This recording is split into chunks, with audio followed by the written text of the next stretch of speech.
It's very important that we're all here today, and I thank the Kyiv Security Forum and former Prime Minister for inviting us to mark this day, which is the 90th anniversary of the Holodamor.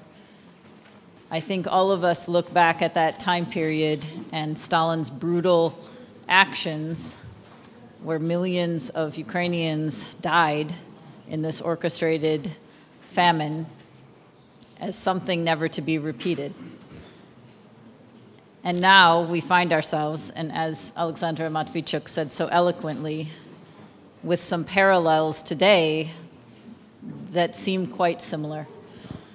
So I just want to say a word about how today it's perhaps more important than ever that we come together to remember this terrible, terrible tragedy and orchestrated set of events, but also that we work collectively to do everything we can to prevent it from happening again. I want to just note that since Russia decided to withdraw from the Black Sea Grain Initiative last summer, what we have seen is deliberate attacks on grain, on port infrastructure, on a lifeline of food for the world. Now, the Black Sea Grain Initiative was put in place in the summer of 2022, and it was quite successful. A year of working resulted in 32 million metric tons of grain and other products going to the world. More than half of that went to food-scarce countries. When Russia withdrew from that last summer and started these attacks, it looked pretty desperate and pretty bad for Ukraine, obviously, but also for the world.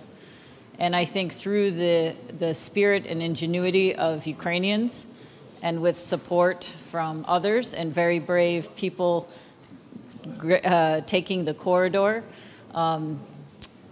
we have now seen over 130 ships move in and out of the Black Sea humanitarian corridor. I'm sure Martin will talk about insurance, which from the UK, which has contributed to this. The United States, and I know all of our partners, are committed to helping the Ukrainian government and businesses continue this corridor and keep it going. Now, 5 million metric tons of grain and other products since the start of this corridor just a couple months ago have now gone to the world.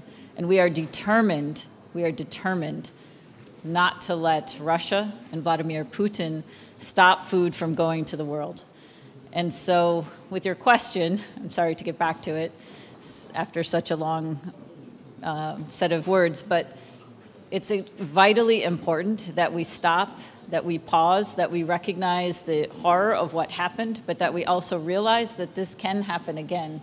And there are efforts to try to do this again, to try to use food as a weapon, not just against Ukrainians, but against the entire world. So I am very proud to be here. My Secretary of Defense was just here yesterday to affirm and show again that the United States is and will stand with Ukraine and do everything in our power to counter this terrible effort and to ensure that Ukraine can become the country that its leaders and its people want to become.